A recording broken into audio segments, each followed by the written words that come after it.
thank you all for coming. Today we're going to be talking to three amazing creators about their work with brands, sort of touching on some of the experiences that they've had, both good and bad, and also, I guess, riffing on what the future of branded content is going to be in the creator space. I'm just literally catching my breath myself. So I'll let you guys introduce yourselves one by one first. If you just want to, say your name, tag, and a little bit about what you do online. Me? Why me first? That's so mean. My name is Phos, that's my tag, but my real name's Maddie, and I do streaming and TikTok. I do variety content, but mainly Minecraft stuff, so yeah.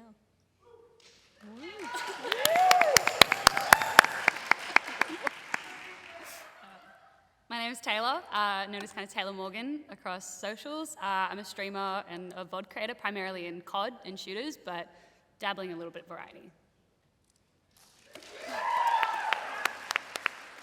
I'm Elliot, also known as Muselk, or as Mully likes to put it, the guy from Fortnite.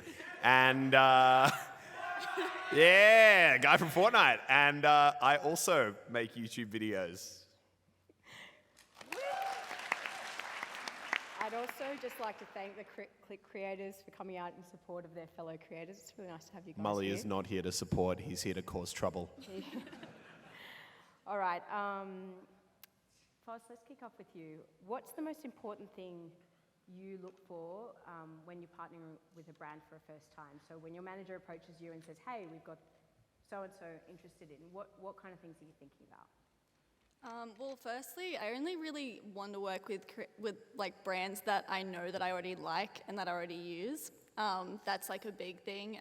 Making sure that they've worked with other creators before as well and that they've had good experiences with them.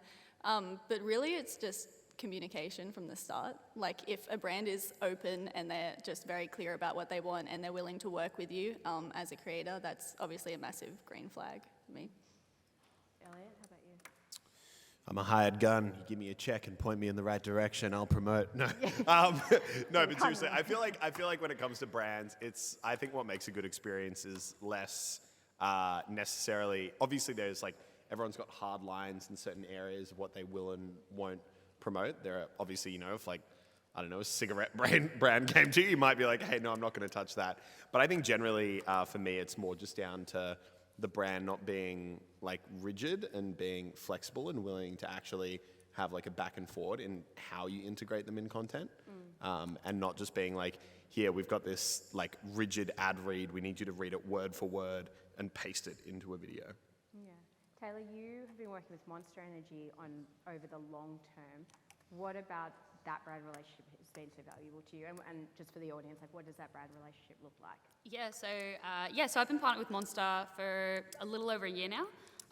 And it's a very, they've been an amazing brand to work with. They extend so much more than just like a brand and creator kind of partnership. Like they know so much about like my car, my family, like my hobbies and stuff like that.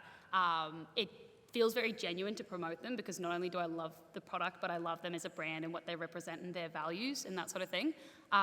So it just feels so natural to be able to work with a brand like that as opposed to brands where your morals might not necessarily align. So yeah, they've been absolutely amazing. And Phos, I guess that's probably a really great example of something long-term and it's obviously working for both of you. But do you think there's still value in brands partnering with creators in one-offs? We see a lot of, I think, one-off pieces of branded content rather than the long-term. Is there value there still? Yeah, absolutely. I think it can be quite hard to kind of take a plunge and say that you want to work with a brand for an extended period of time, whether that's 6 months or a year, because it's almost like a relationship that you're building. Whereas if you're working with more of a one-off, you almost get a kind of taste to see what brands I like to work with. Like I've worked with brands that I thought were going to be amazing in one-offs and they've been not so great. So it's almost kind of like a bit of a trial, and it's great for both parties just to kind of get a feel for both the creator and the brand. My first ever Fortnite video was a one-off sponsored video, so. Who was it with? Do you remember? Fortnite. Well, that worked out well.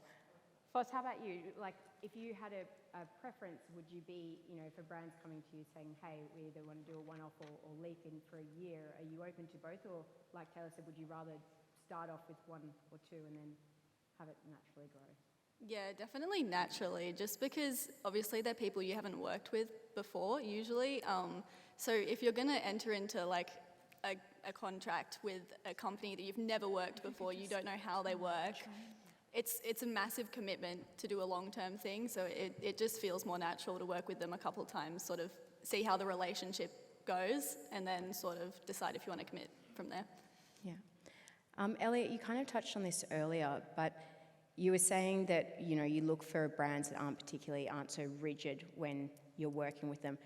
What does that look like? And have you got any examples of where a brand was rigid or strict in their guidelines and you found that it didn't really work for your audience?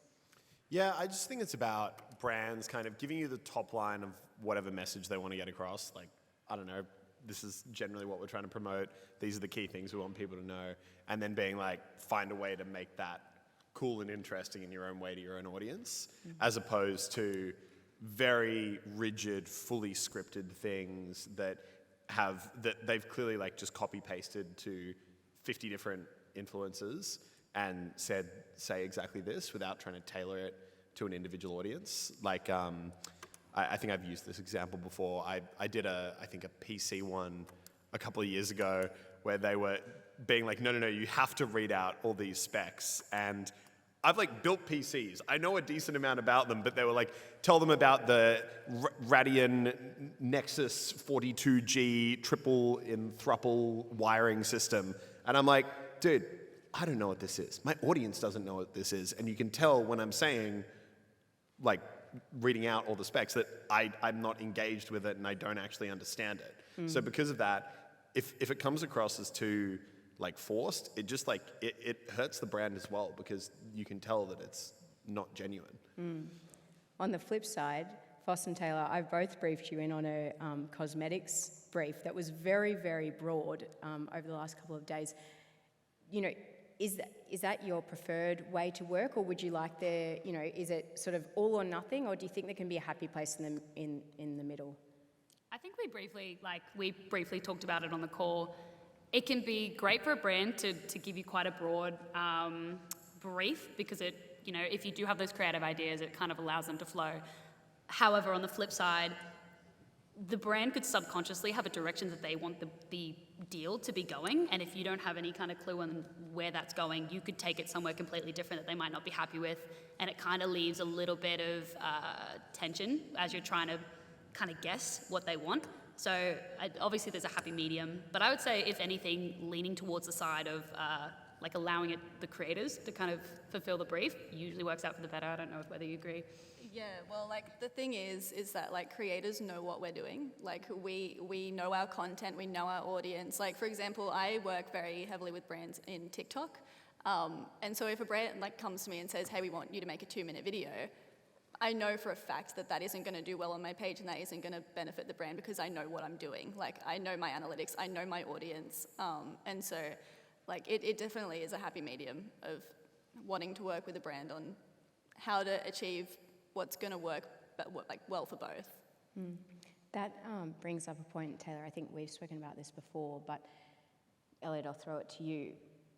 When you get a brand brief, are you thinking about how you execute it differently on different platforms? Is the messaging different, format different? Like how do you think about bringing in different platforms when you've got sort of the same brand messaging to get across?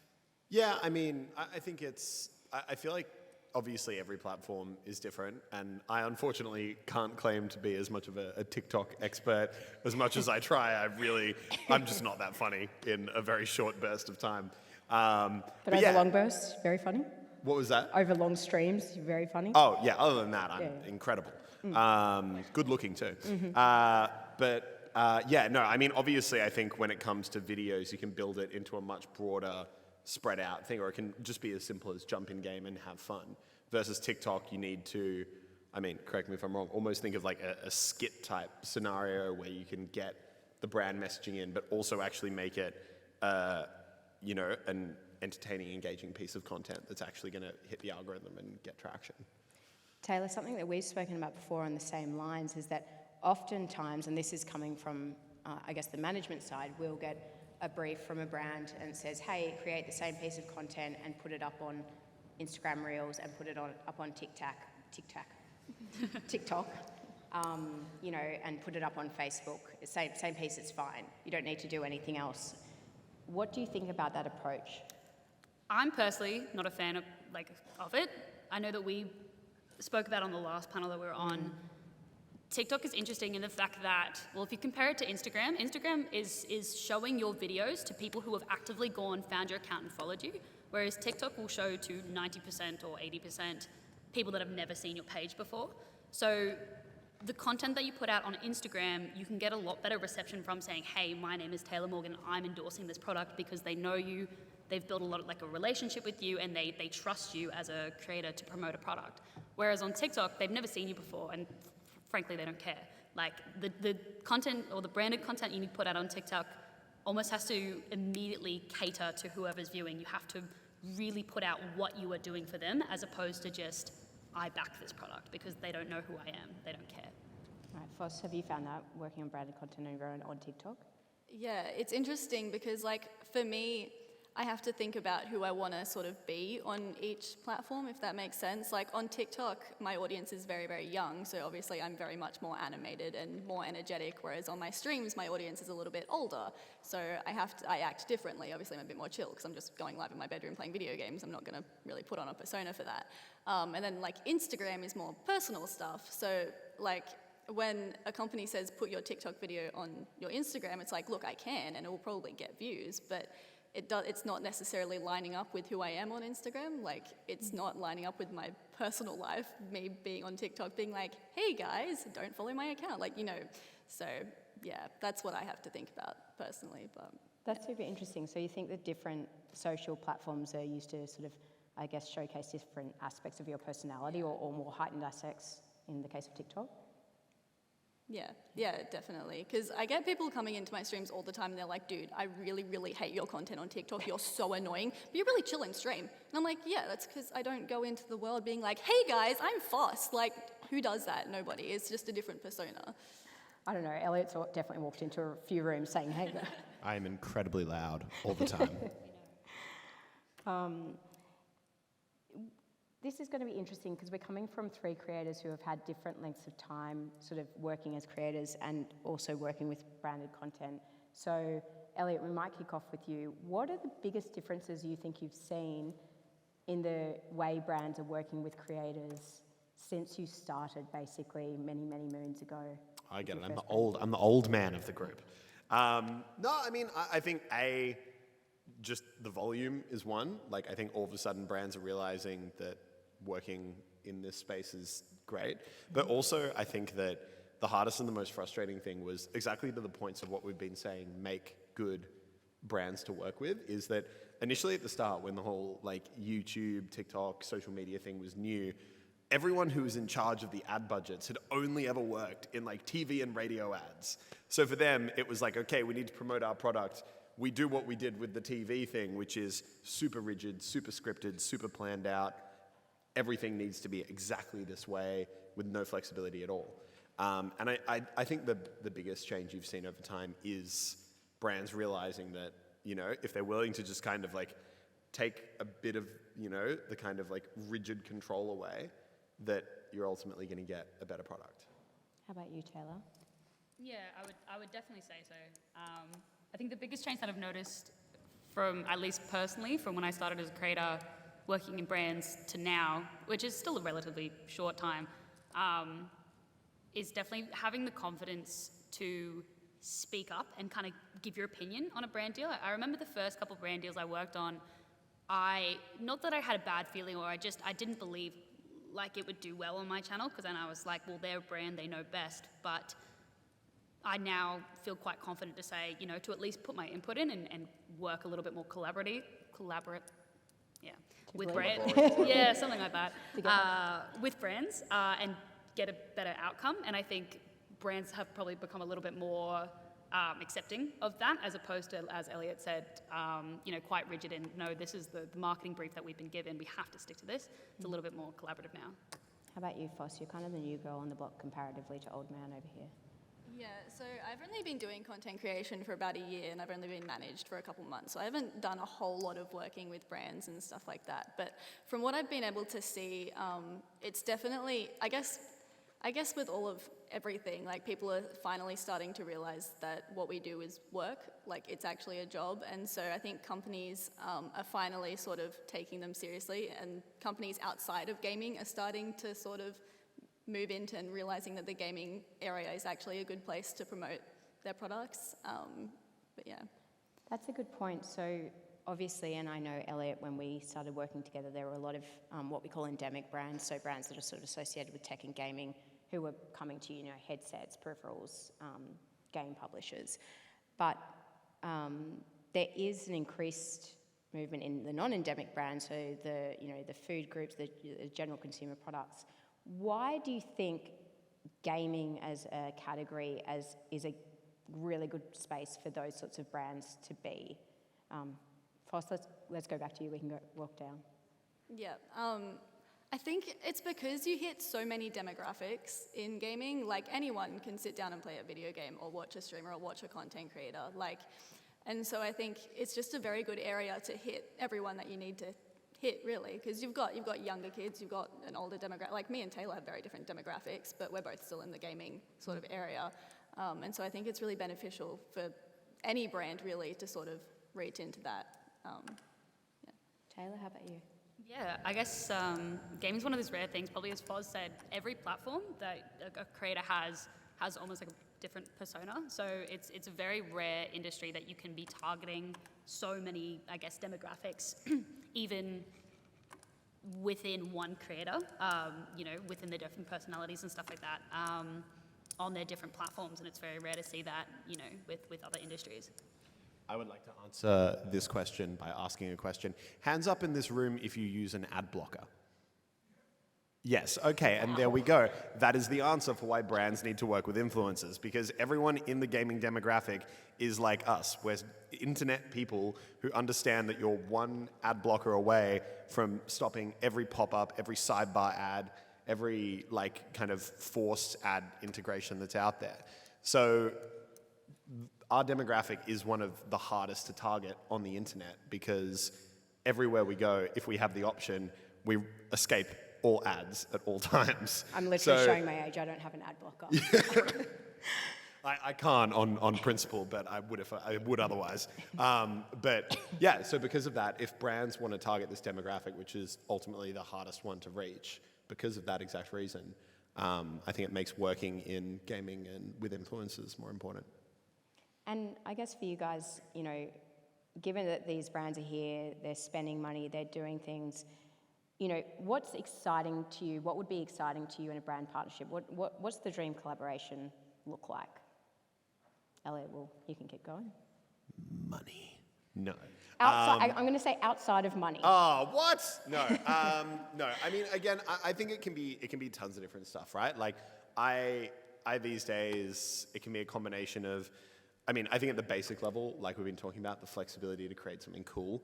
But then there's also times where, the brand has like a genuinely really cool opportunity to go do something awesome. Like, I remember there was the one time where I was on a plane flying to Germany to go play in like a PUBG tournament in Cologne or somewhere. And like, as I'm on the plane, like 10,000 feet in the air, my phone starts ringing.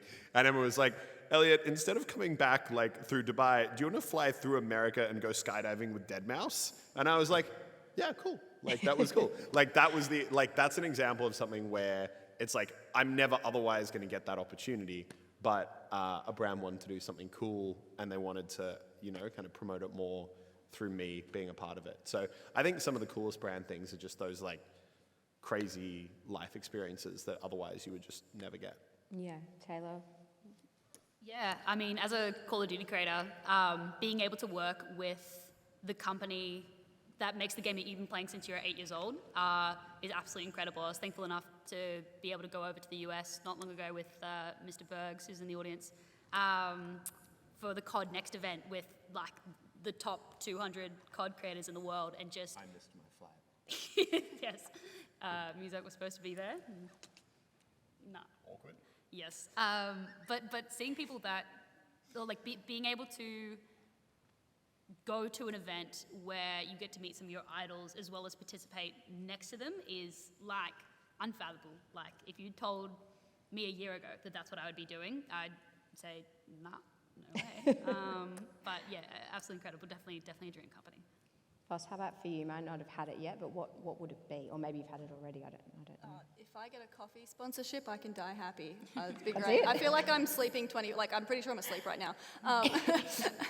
But yeah, no, I don't know. I think it's really cool to be able to work with companies that I've been using genuinely or like have been admiring for ages. Like being able to work with the people who are in those companies is really cool, and being able to meet new people as well through that. Like again, if you had told me a year ago that I would be sitting on a panel with these guys, I would have been like, what? No, I don't think so. That's not real life. No. But yeah, so I guess just the opportunities that they bring is just, yeah, really cool. I guess last question from me, and then I'm going to throw one out to the audience, probably straight to Molly. Do not let Molly ask a single question, for the love of God. What do you guys think about creator-led brands, and is that of interest to you? Do you think that that's really the future for creators like you, as opposed to working with established sort of traditional brands?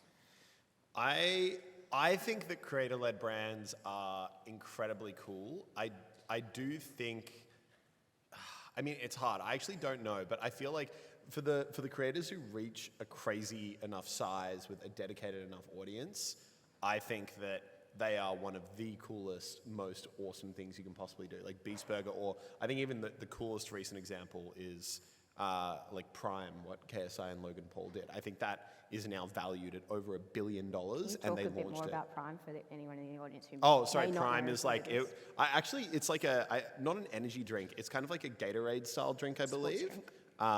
that KSI and Logan Paul launched 6 months ago, and I think it's now valued at close to like $1 billion. And they own, I think, between them a majority stake, Wow. which is insane. But the thing is, I don't think if I tried launching a Gatorade drink, not just because I'm a lazy gamer and I don't align with that, but also just like via audience size and audience dedication, I think you need to have some crazy levels but then again, not everything has to launch as $1 billion company, I guess. So You've got very high standards. some of us would settle for a humble $50 million valuation, like. Phos, how about you? What do you think about the sort of launch of creator brands out there? Yeah, I think it's really, really cool that like anyone really even has the opportunity to do that. Like I think that's insane that we live in a world where someone can grow an online following and then launch a brand and be able to sort of have that as a natural sort of onset. Like obviously content creation, I don't want to say it has like a timeline, but it kind of does in a way. And so I feel like it's a very natural sort of move out of content creation to sort of move into making your own brand. But again, not everyone can do it. But I think if you can do it, you should. Like, it's a really, really cool thing to be able to do, to make a whole new brand and have people enjoy it. Taylor, do you agree with Elliot? Do you think you need the 100 million subscribers, or do you think you could start it small? I don't think you necessarily need like 100 million subscribers, but I think any creator will tell you how much business is actually involved with being a creator. Like something I had no idea about was like marketing and taxes and So much admin. yeah, So admin much and stuff like that. So I think Wait, we have to pay taxes? yeah, I'm gonna call my accountant. You better run. have fun with that one. Just there's a lot that goes into it, and I guess if a creator was to start a brand, that is just a whole like another side to it. So I think any creator could do it. Obviously, if you have a larger following, that's going to help. But there's so much that goes into like creating a brand behind the scenes that you need more than just like subscribers to be able to fulfill. All right, I'm going to throw it out to the audience. I'm assuming we have a fun PAX person to help. Great. Does anyone put their hands up? Straight in the middle. Oh, I mean, you pick. Throw it out. Are you nervous? Terrified. I'm very nervous. All nervous? Yeah, I know, right? Ew. I'm not going to say because I've got arthritis. Question for Phos. What coffee brand would you prefer if you got a sponsorship from them? Oh, This is key. Here we go. That's dangerous. If you say the wrong one, you'll never get a sponsorship from Yeah. another brand. I'm gonna go safe and go with iced coffee and go with Dare Ice iced coffee. It's not technically coffee, but we'll go with that. That's a safe bet. Or you could most people start like your Dare. own Emma Chamberlain-esque coffee brand. Yeah. Oh, true. Emma Chamberlain's kind of a girl boss. Like he is. How is she my age? It's not fair. Anyone else? Oh no, Mully, they didn't pick you. Oh, damn. They'll get there. Jesus, that's loud. I was wondering what you think about kind of if you start off as a content creator that's very like, I guess, not family friendly, and you swear a lot. How you think if you should like change that if you want to work with more brands, or if you should stay with that kind of image that you've created from the start? I mean, coming from, I think I can speak to that to a point because I used to have an obscene amount of swearing in my content. Not so much necessarily from me, like I would a bit, but I would play with like Tiridan, for those who know, who would be like, F this, and like, call, and like, he would say some red hot things. And like, don't get me wrong, I think that there's obviously a point and a degree of kind of like, you know, like profanity in content where certain brands won't work with you. But it's kind of all a spectrum, right? Like I've literally had a brand try and cancel, well, they did cancel a brand deal on me because they went through my Instagram and found a photo of me holding a vodka bottle from 4 years ago. So like every brand has like a different level of brand safety where they're gonna cut you out. But I think ultimately, no, I think, and especially if it is kind of like something that you just do naturally, I don't think excessive swearing necessarily adds to content, but I also don't think it's something that, you know, like you have to overly censor. I think it's more, if anything, just about opening yourself up to a broader audience, like by not being too over the line. But again, we've got the boys here, so clearly that does not apply to everyone. Taylor, would you add to that at all? Oh yeah, I'm definitely not a family-friendly streamer. My parents were very shocked when they watched my stream for the first time. But yeah, I guess slightly tag on to Elliot, just, yeah, I think brands like the authenticity. Like we are working with a brand currently that in a brief, they didn't say anything about do's and don'ts with swearing. And they, you know, basically to what Elliot said, like, you know, keep it, you know, respectful, but, you know, don't limit yourself in the fact that you're not being authentic. Like they're okay with a swear word slipping out if it feels right, if it's in the moment and like the passion's there. So. Or even like I've had brand deals where they might know that I swear normally in content, but then they'll put in a brief, like if I'm doing say a sponsored stream, they'll be like, don't swear during the stream, which obviously I can't help doing, so I still swear, but I try and tone it down a little bit more. Oh really? Yeah, I have to put and then it. what do you put the money towards? I let my Discord choose. I thought you were gonna be like, I give it back. I to give It's a subs. I self-refunding give subs, swear and jar. then yeah, you know. No, yeah. So I have to put $1 in every time I swear, and it's been like 2 weeks. I'm at like $50. It's really bad. Yeah. And I'm like a fairly young audience too, so I'm like, shame. I don't even realize it. Honestly, being Australian is really hard because I'll just be like, it's just part of the conversation. Even on panels and stuff, I'm like, oh, gotta remember not to swear. But yeah. Fucking swear words, man. You were all doing so well up until now.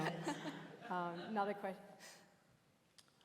So this one's for Muselk up on the stage. I'm God. a big fan of the game Fortnite. I don't know if you've heard of it. Sorry, Fortnite Battle Royale or Fortnite Save the World? Battle Royale. Oh, okay, the that's good. relevant one. Clarify. And I was just wondering, where did your skin coming to the game? I would really just love to know that. As you know, Lachlan has a skin, Laserbeam has a skin. I think even Loserfruit has a skin. When is yours coming to the game? Oh, Allier.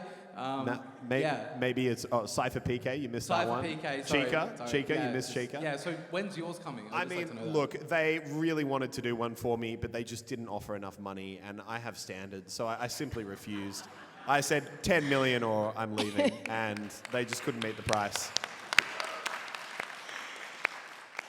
Hi, I'm a little shy. I just want to know, as a small creator like myself, how do I get my first brand deal? Do you like Raid Shadow Legends? Molly, you're not being paid for that right now. Sorry, Molly, what Raid Shadow Legends deal number are you on now? Would it be your 14th Raid Shadow Legends integration, or are we I'm pushing a small 20? creator. I haven't even had one yet. Oh, God. Molly, I would suggest, if I can take this one from the creators, finding a really good management company No, I to was help asking guide Elliot. you. I was asking Taylor Morgan. Honestly, I think if you start dressing a bit better, I'm sure that you'll get a few more brand deals. I got this from the Boys.store. Anyone wants to go to it? Have we We got did any more not coordinate questions this in the plug. crowd around brands and content? I do actually have a legitimate question. Obviously, the larger you become as a creator, when brands approach you, they are spending more money and therefore tend to be a little bit more particular about the way that their brand is being represented. So, the briefs might become more and more specific over time. What's the timeline look like for you guys at the point where a brand approaches you for the first time to when your project kind of wraps up? Do you find that differs a lot based on revisions they might ask for, or is it pretty short? Yeah, I've definitely found since, I'd say recently in the last, 3 months, my brand deals have kind of amped up a little bit, and it's gone from smaller brand deals where it's maybe a week's turnaround time, and now I'm getting schedules that are okay, you have 2 weeks to fill out a Word document of your creative brief, that gets approved, you then have 2 weeks to create a draft, it goes for revisions, et cetera, and then dates to be posted. I've definitely found that that's typically where larger brand deals tend to go to, which makes sense. I mean, they want approval. It's less so that they're more controlling, but as you said, they're spending more money. They want to make sure that the content that's going out is worth that. So it's just more of a revision process, I would say. Yeah, I don't know. I feel like the control relative to budget size isn't actually always accurate, at least in my experience. I reckon some of the biggest brand deals I've seen, you literally throw them the content, they reply 2 minutes later being yeah, good to go. Because a lot of the people who are doing huge campaigns, say Apex Legends when that launched, they are working with 500 creators and they're spending tens of millions on working with them. So they're literally just machine gunning approvals through, and as long as there's nothing super red hot, they're actually relatively flexible. And then I've had brands who it's a tweet for a very, very small budget, and they're watching the punctuation and the spelling and all those kind of things. So I think it's actually I think it's less sometimes total budget size and sometimes more kind of what that budget is relative to the size of the brand that you're working with, kind of how important that money is to them. And then on timeline, I don't know, I feel like gaming is normally very hey, if we need you to get this integration up in the next 4 days, sign the contract and here you go. It can be unless it's a very long campaign, over a year where you're doing multiple beats. But even if it is a long campaign and I've got 3 months heads up on getting something done, just like homework in school, I will leave it to the night before.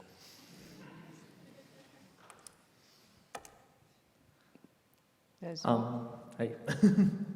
I guess I was just wondering, at what point should you start searching for partnerships and deals like that? Is it worth it when you're still a really small streamer, or should you wait until you've developed a bit more of an audience kind of thing? It never hurts to ask. I think before I was with Click, I don't know exactly what my followers were, but I really wanted to work with Logitech. And I had no idea. And one of my friends just said, just DM them on Twitter, just ask.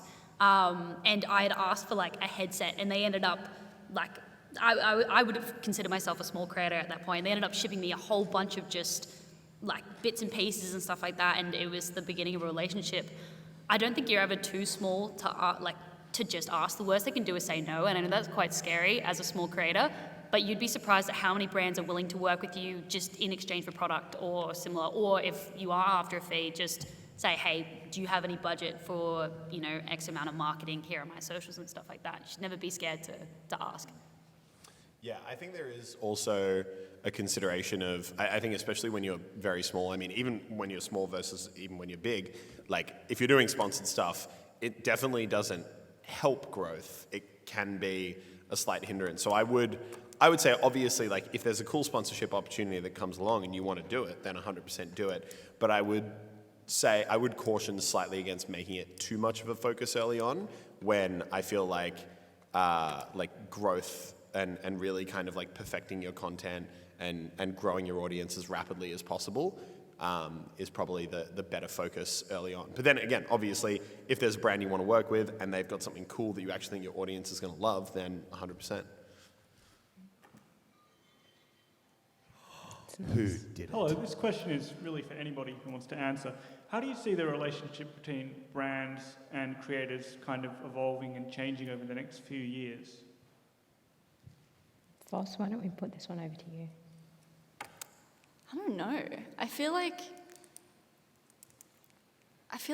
there'll just be more communication, and there'll be more, what's the word? I feel like they'll just be working together better. Like, I feel like it takes practice to sort of learn to work, because obviously lots of companies are from a very different industry from gaming. So it's like a whole new world. They have to sort of learn how to work with gamers. So I guess more unison as we continue growing, and as influencing and being a content creator sort of starts to become more normalized and more seen as a career, I suppose there'll just be more, like, it'll flow better, it'll just work better. People will be more willing to give and take in a relationship. I think it's like the trend we were talking about before, how brands used to be insanely rigid and they're slowly becoming more flexible. I think that's kind of just the trend of progress you're going to see. And also, like, yeah, again, just working with creators in more natural ways. Like everything from, you know, Fortnite doing icon skins, which, yes, thank you, Toasted, I don't have one yet.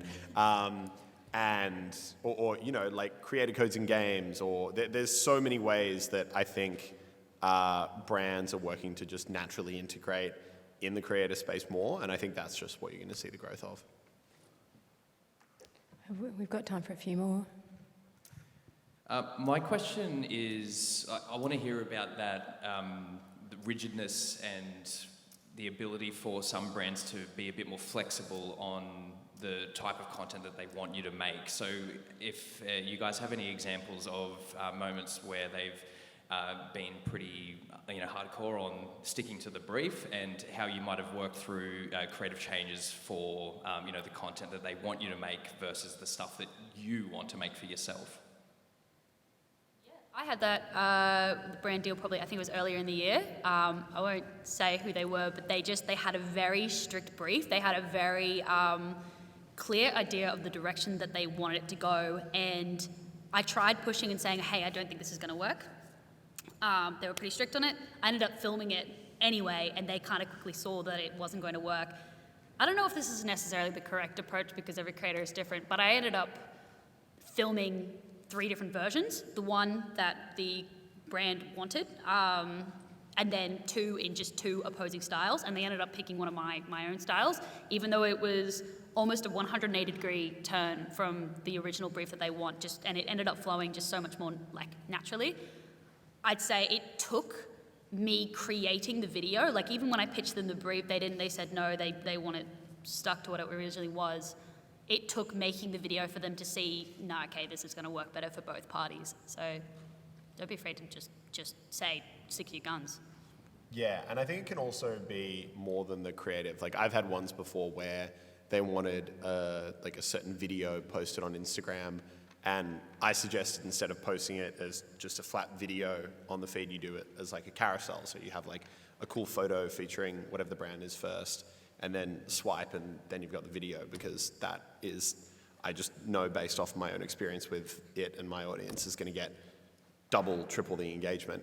But they were very rigid on not doing that, and ultimately, because of that, it got probably a third of the exposure that it otherwise would have. So they're kind of weird ones where you're literally trying to save a brand from themselves. You're like, you have paid for a certain thing, I'm trying to get you the best value possible while also creating something that my audience is going to actually like.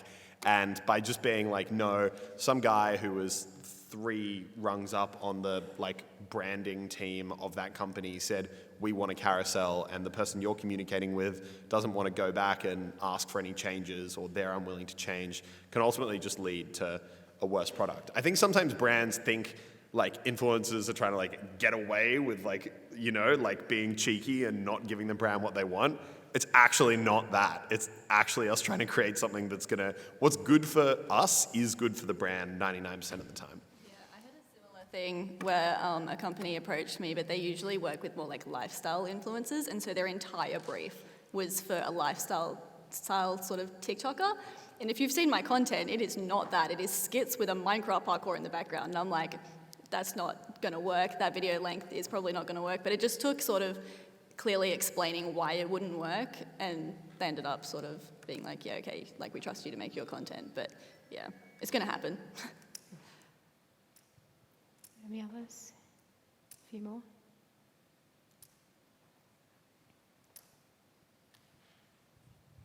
Hi, my name's Ian. I was going to ask if you played Raid, but that would be silly. I have a real question though. Do you have any brands or brand types or deals or briefs that you'll just stay away from at all costs, or is it more take what you can get, or yeah? I would like to say that I have there are definitely some things I would never touch, but I think even I forget who it was, one of the really big Twitch streamers. Who was it? He just became a YouTube streamer. He moved from Twitch to YouTube. Not Saikuno, no. There's been a few of them. Far out, yeah. You know what? YouTube's just getting all of them. But he was saying, because he was doing a bunch of, talking about all the gambling drama on Twitch and how that was obviously a huge controversy. But, and he was like, yeah, I think Twitch should ban it. But then he was like, but don't get me wrong, at the end of the day, there is a price. Everyone has a price, or 99.9% of people have a price. It might be something that you generally really don't want to do. But even him at the end of it was like, I don't know, there's probably a number that could convince me at the end of the day. They offer me $50 million. I'm going to at least consider it. So don't get me wrong. I think there are things like what I was saying before, I don't know, smoking, where I'd be like, yeah, no, I'm definitely not going to promote that. And there are obviously things that are hard lines regardless of budget. But yeah, I do think there's a little bit of variance in the kind of things. But, for example, when I was a really, really small YouTuber, back when I was still doing TF2 and had only a couple of 100,000 subs, I got offered Really, really small. Okay, look, it was a long time ago. I'm an old man. But I got offered an insane amount of money to do 2 sponsored videos for one of those CSGO gambling websites. At the time for me, it was life-changing money. And I remember being like, I don't want to do it, but holy crap, I don't want to do it, but holy crap. And I ummed and ahed on it for a month before finally being like, no, I'm sorry, man, I can't take it. So I think it would be, I think a lot of people would like to say, no, I absolutely have absolute hard lines that I would never cross. But I think the honest truth for most people is you've got definite areas you want to avoid and things that are very tough decisions. But, and ultimately, in that example, I came down on sticking with what I actually felt comfortable with. But yeah. I think it's considering your audience as well, because for me, I have very, very young audience, and so they are very, very easily influenced, which is good and bad. So I just sort of keep that in mind when I'm looking at company. If someone came to me with an alcohol sponsorship or a smoking sponsorship and stuff like that, I'd probably turn it down just because I don't want to negatively influence my audience in any way to do anything that might harm them. So, but yeah, it's all personal opinion, really. I had feetfinder.com hit me up for a sponsorship, and I said did not think this question was going to go there, but I'm all for it. I said no, by the way, but yeah, and I've seen actually... But $50 million? But $50 million, no, I can't do it. I don't do feet. Yeah, I've seen actual TikTokers take the ad, and I have asked them, what did they pay you for you to come to this? And yeah, I guess everybody has a price, apparently. So. We've probably got time for one more question.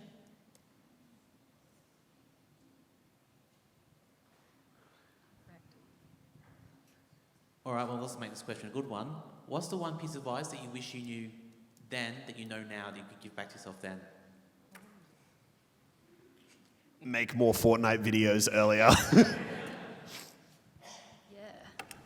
That's a really good question. I think the most general piece of advice I could give for trying to grow as a creator is it's a weird balance. I got very lucky when I first started, because when I first started my channel on Team Fortress 2, it was right when the other two biggest YouTubers had just left the game. So it was like, for everyone looking for TF2 content, I was like, my content sucks, but it sucks to be you guys because you got no choice who you watch. I'm the only guy here. So I think there's often a lot of temptation with people getting into YouTube to just be like, I want to do like the big game or the most popular game right now. And don't get me wrong, that can sometimes work if you like hit the jackpot or you have a really unique style and you get traction that way. But a lot of the time, it's better to be like a bigger fish in a smaller pond rather than a tiny fish in this like giant pond full of huge creators. Because at the end of the day, if you're doing something super unique and super great, don't get me wrong, you can succeed. But a lot of the time when you're learning YouTube for the first time, it is really hard to beat out the creators who have got teams of multiple editors and 8 years of experience in making videos, and they're creating content with these other big people, and you know they've just got huge kind of operations going on. So I think, yeah, that would kind of be something that I think would have benefited me early on. Mine's really slightly more on a serious note, but like, I think you don't realize the information you give out as a smaller creator. If you become a bigger creator, that information becomes very valuable. Like, I know a lot of people that have used their real names, like as their usernames and stuff like that. Things like, oh, where they went to high school, what area they live in and stuff like that. As soon as you become a big creator, like that stuff becomes quite dangerous. So I think whilst like Taylor Morgan's not my real name. What? Exposed. You know, yeah, well, like I'm glad that I didn't even think twice about it at the time. Like I just did it because I thought it was a cool name. Questionable. But like I'm glad that I did it. So just like protect your information even if you think you're a smaller creator. My name got leaked by my own Wikipedia, so that was fun. Friendly fire. I guess my advice for myself would be that like don't expect it to always be on an incline. It comes in waves. Content creation, you often have lows and you have highs, and that's not necessarily like you can't really take it personally because it's not a personal thing. It's like kids go back to school. The lockdown ended, so people all went back to their lives. They just don't have enough time to be watching you anymore. But yeah, just like keep going through the lows to reach a high again. That would be my advice. Nice, guys. Well, thank you so much. Thank you, everyone, for coming. Big round of applause.